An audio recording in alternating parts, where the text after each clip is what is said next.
عالمی شہرت یافتہ ثناخوار رسول مصدق یاد قریشی نے کہا ہے کہ میں عشق رسول میں گم ہو کر نبی پاک صلی اللہ علیہ وآلہ وسلم کی نعت پڑھتا ہوں۔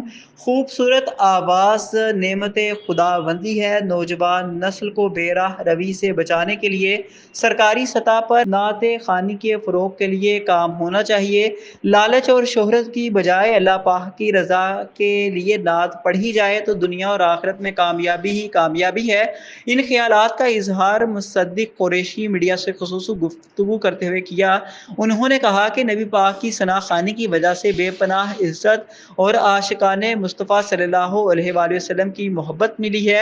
ان کا کہنا تھا کہ نوجوان نسل بڑی تیزی کے ساتھ دین کی طرف راغب ہو رہی ہے۔ محافل کرانے والوں کی ذمہ داری بنتی ہے کہ وہ محافل ادب و احترام کا ماحول پیدا کریں۔